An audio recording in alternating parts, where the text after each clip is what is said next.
Welcome to the BBC Podcast. Tapping in with Tunchi again. Got my boy JP right here. We got two lovely ladies that we're going to be taking up their time this afternoon. Got a couple subjects we're going to go over. And same thing, you guys already know, we got the merch in the Dropbox. You know, the link and everything's in there. Tap in and grab our shirts. Hoodies will be here next week. All that stuff will be posted up also on online also. Just make sure you like, comment, subscribe to the channel, and like the video. And as you guys have noticed, you see we got super chats and everything coming too. All right. And once again, she's back. And she brought a lovely lady with her first. We'll let her introduce herself. Hi, my name is Stacy. I'm 35. I am single. And I'm here to hopefully get the point across and make some middle ground. Okay. Mm-hmm. All right. Hi guys, it's BBCPODKAST. You guys saw me last time, and I appreciate Bigger Better Podcast for having me back. It's a pleasure working with you guys and collabing, and I appreciate for this opportunity. All right, not a problem. So today's subject, we're going to start off with a panel about problem with narcissism these days. Where's it starting, and where is it like growing to become? What sex is giving it more? She already got that face. Who wants to take the mic? There's no face. I mean, where's it coming from? I mean, I think it comes from childhood. I think a lot of it's instilled in people. Narcissism, personality disorder is not curable. Yeah, for so sure. That's something that people are born with, something that's not going to go away. I think a lot of us have to focus on how to just handle it. And You mean handle it as in like... Recognize it, okay. I would say. You don't have to tolerate it. Yeah, you don't have to so tolerate anything from anybody. But I think a lot of us see it and we just dismiss it. And I think nowadays women are starting to be a little bit more aware of it. Men too, because it goes both ways, you know? Yeah, for sure. But I think it is a rising problem for sure, or maybe just more noticed now. Do you know which type that you think is more common? I mean, what's the one where, like, they're put on a pedestal? A lot of men, I think, were put on a pedestal in childhood, I would say. A lot of men with mommy issues. Maybe that's just the type of man that I attract for some reason. Or you're attracted to, or you're attracted? No, I'm not attracted to it. Okay. But, no. I think a lot of men are babied by their moms, and they expect that from a partner. Okay.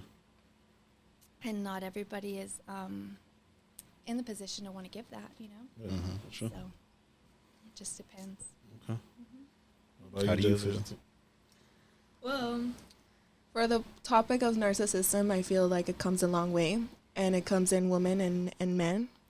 Because a lot of people usually don't admit to it that narcissism is real.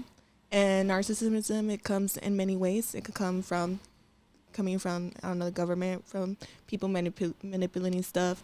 It could also come from women, you know, like where we were talking the last topic when I brought Jesse along. Mm-hmm. I wanted to bring him along so people could see that there's still good people out there. Yeah, and these people are literally getting shut down. They're getting put down. And it sucks that they're starting to feel because they got treated some type of way, they got to become the bully. Once you get bullied, you start bullying yourself. And it sucks, you know? It sucks that people have to feel like they have to start being like some type of way because they need to defend themselves, because they need to literally like try not to put up with stuff. And it sucks because when you go through narcissism at the end, you kind of like you go through those traumas and you can't move on with life. People don't understand that the things that you do to people, it affects them in a big time where it comes to a point where you don't even know who to trust. You don't even know who you even want to talk to. You don't even know who you even want to trust in, you know, as anything. And it just sucks because I come across a lot of good people and I see them start changing because someone fucked them up or because someone used them. And I'm talking about not just girls, you know, go through that. Like, I brought Jesse on set. Yeah. Like, do you guys see how sincere he is? How he was so open about his emotions and stuff like that? And that's my friend right there. And I'm just like, I'm not cool with that, you know? So that's why I try not to be a person like that. Because like now these girls don't realize that they changed them.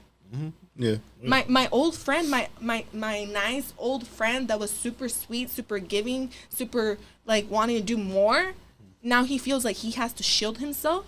Now he feels like he needs to be something he's not. Yeah. And that's fucked up. Yeah.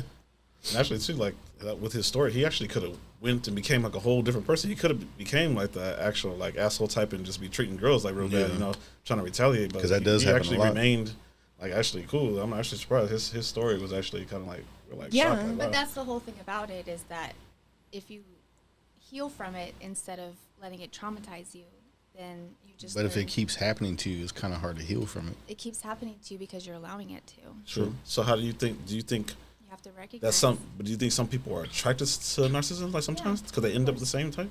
I mean, I think that people aren't healed. If you don't do the work on yourself, if you don't take time to discover who you are, where you're going, what you want, what boundaries you need, and what boxes you want checked, then you're going to end up with the wrong motherfucker every time. You know, and then also they say if you live a life of chaos, like if you grow up in chaos or your life is chaotic, childhood, whatever, that's just what feels familiar to you. Yeah. So you'll gravitate towards that, you know, but True. eventually, for some people, not for everybody, you get tired, you know, Yeah. and then it's not worth it. But that comes with self-love. People who search for love with narcissists don't love themselves enough. That's the problem. Not just that. I don't think it's just a part of like not being healing or anything like that. Like I agree with what she says, but I also disagree. I disagree in the part because I see how this world is and it's fucked up. It's a really fucked up world. And I think about it with the person, like, you know, sometimes I might know that person's bad intentions and I sometimes might know that they're not good for me. But I'm the type of person that I know that I fucked up too, you know? And I would have wished someone to give me a hand. I would have wished someone to be like, you know what? It's okay. There's a different way. There's a different route. So if I want change, I have to be the change. True. Yeah. I'm tired of dealing with people that don't care. So if I have to be the only one that cares, I will. Like, are you speaking from like more friends that been around you or family? I'm speaking overall everything. Because like I told you guys, I'm a giver and I'm a lover. And I don't judge no one. Because I'm not God. That's not my job. It's not my job to be telling people how to act. It's not my job to tell people what to do. Right now, it's like I've been going through a lot of stuff and I'm just trying to focus on what I could control, and what I can't control, I'm letting it go. Let it be. Yeah. Right now, I'm just focused on myself, on my health, on my child, on my family. Everything I ever did for those other people, I don't regret it. Yes, they probably utilized me. Yes, they probably didn't have the good intentions and everything, but I did. And when I do stuff, I do it out of heart, and I do it because I don't expect shit back from them. Because God has actually showed me in many ways that He's been there. And the only one that I actually expect shit from is from Him. I understand. That's understandable. True.